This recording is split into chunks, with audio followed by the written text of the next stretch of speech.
Okay, second video about vector functions, and we're going to look at some examples, including one where two particles collide, and we will build up to that last one. Before that, let's consider a particle traveling at a constant speed along a circular path with radius of 1 and center of 0.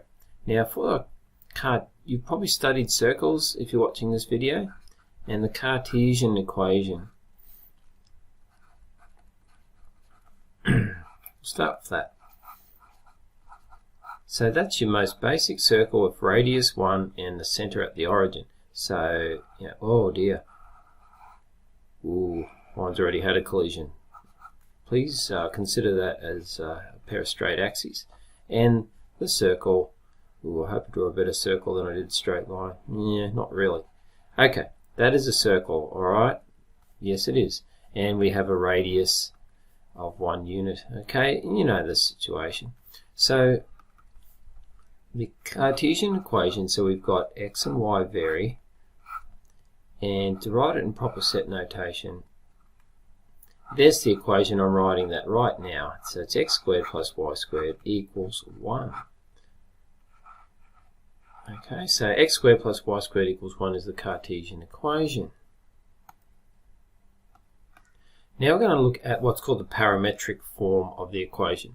So if we've got this scenario still, we have to also provide some information. Let's say that it's also traveling in terms of direction. We'll say it's anti-clockwise.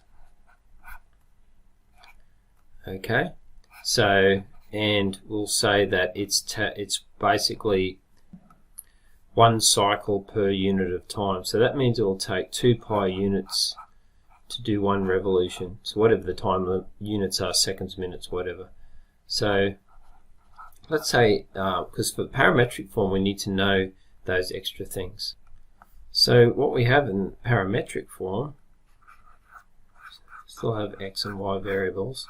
We have x equals cos t and y equals sine t.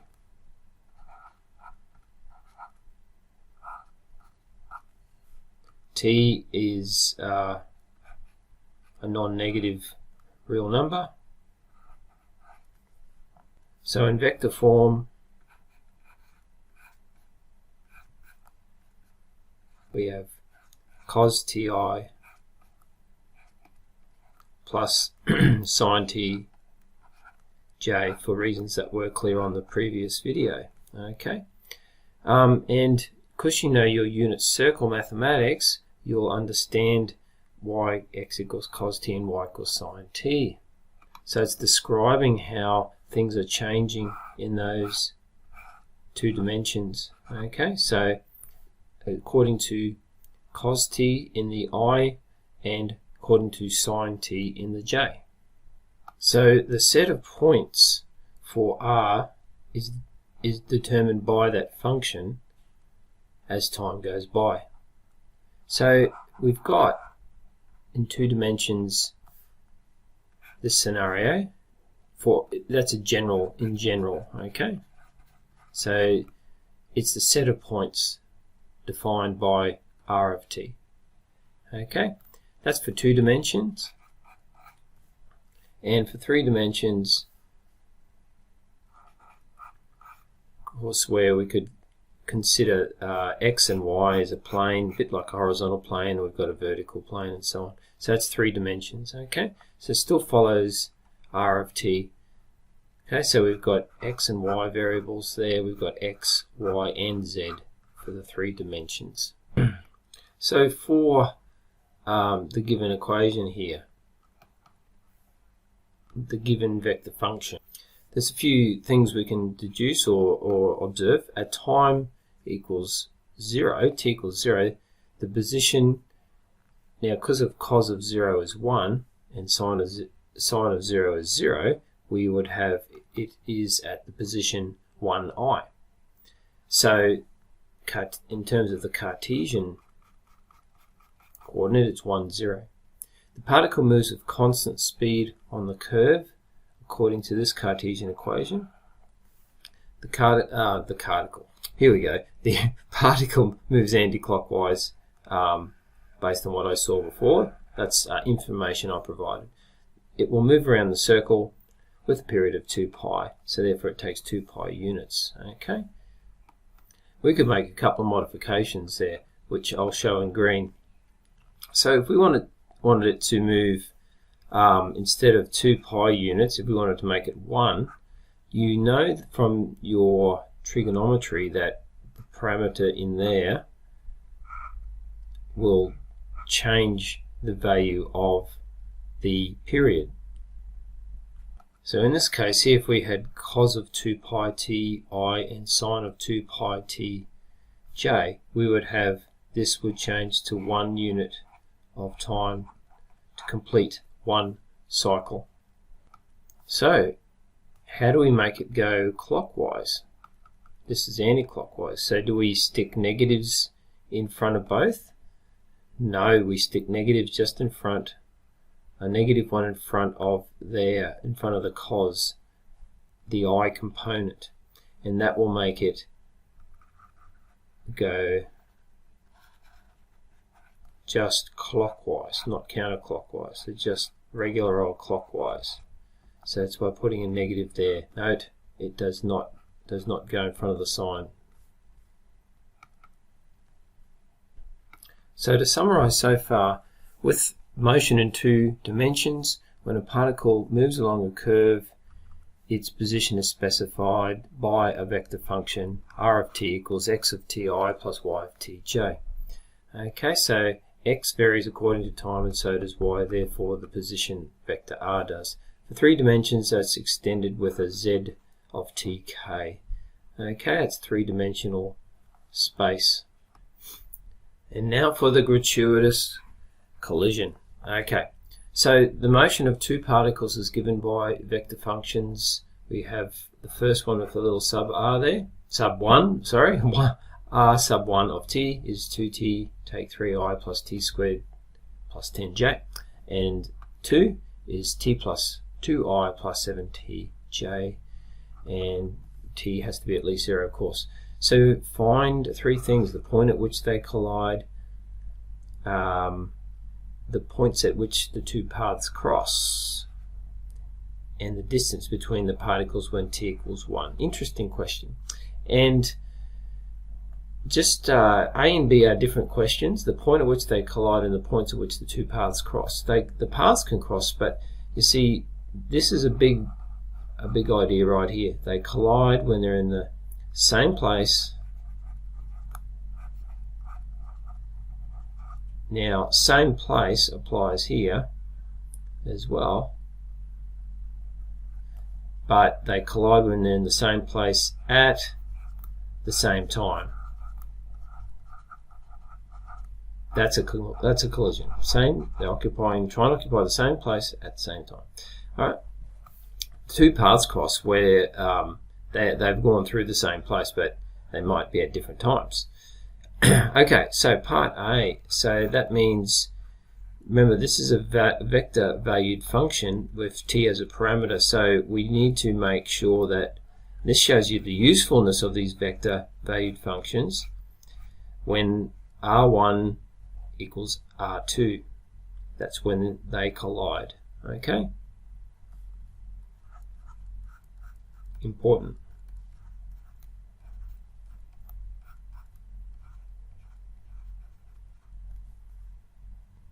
So we write that in.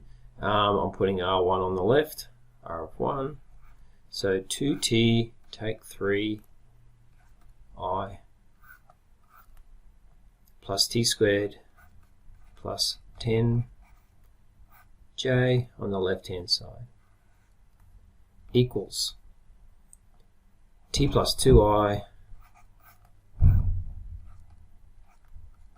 plus 7tj.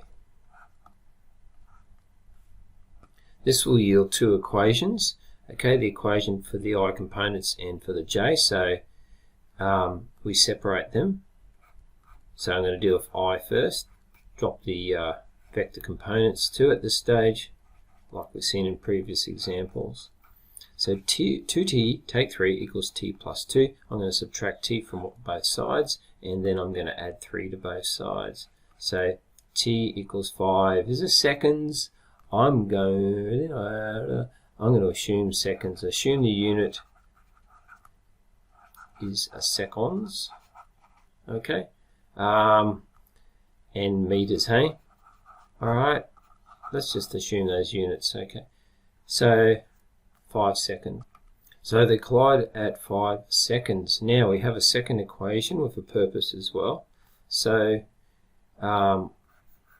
using a second equation, we have for j, we've got t squared plus 10 equals 7t. Okay, and well, what does that look like? A quadratic. So t equals 5 is verified once we solve the quadratic. T equals 2 is a solution of the quadratic, but it doesn't work in the I direction, so it's not verified above. So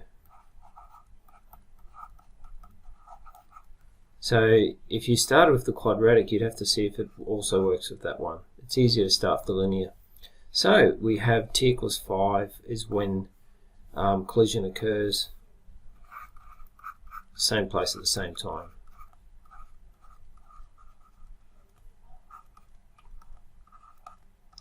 Okay, now part B was the points at which the two paths cross. Alright, points at which the two paths cross. We're basically asking what common points do the two paths share. Okay, so what are the common points do the two paths share? Alright, so here's an approach to this. We've got R1t, which we can write down again. What I've done is use a different symbol here, and I used s. You notice that I've got both equations, vector functions written down, but I've got them set up in terms of t, so the R1's not changed, and R2 has a different time variable. Okay, s is a different time variable.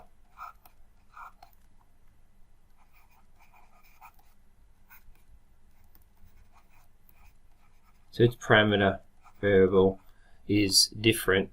Okay, so that's because it might occupy the same place, but the time signature is different.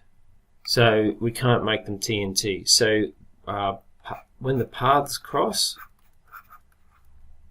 we look at both I and j. So for I, again, we've got 2t take 3 equals s plus 2. I'm going to call that equation 1. And for j, alright, we've got s plus, we have t squared plus 10, I should say, equals, not plus, 7s. Right, so using equation 1, so we could say from 1, rearranging s is 2t take 5.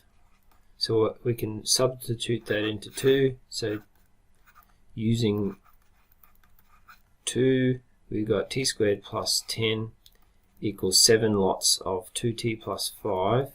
So that's 14t take 35. Then we get a quadratic. Then we factorize the quadratic and then use the null factor law. Okay, so s, using the earlier equation, s is 5 and 13, and we can sub those in to either equation and we can get the points. These are the points 735 and 1591 are where the paths cross. Those are x and y values. Okay, that's where the paths cross. We're talking Cartesian there. Alright, let's see where that comes from. At 735, if we use t equals 5 seconds, alright, in this equation here, 2 by 5 is 10, take 3 is 7, and 25 plus 10 is 35, and you can see the 735 there.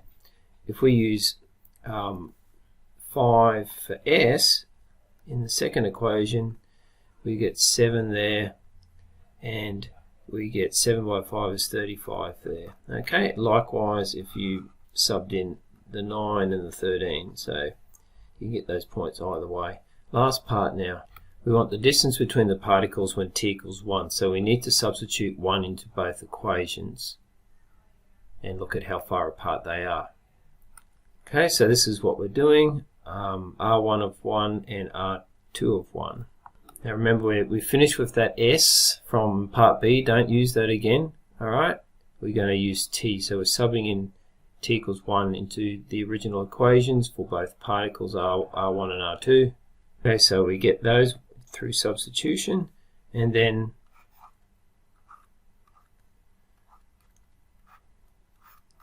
R1 take R2,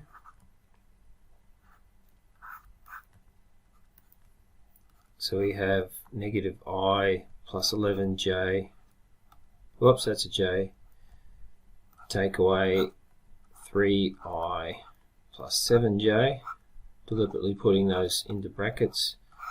Okay, so we've got negative I minus 3i minus 4i, and we've got 11j take away 7j is 4j. 4j, it's got a plus sign there. So the magnitude is the actual distance they are apart, so it's actually the magnitude of that vector. We've got a vector answer, we need a magnitude now of that vector. Magnitude symbol.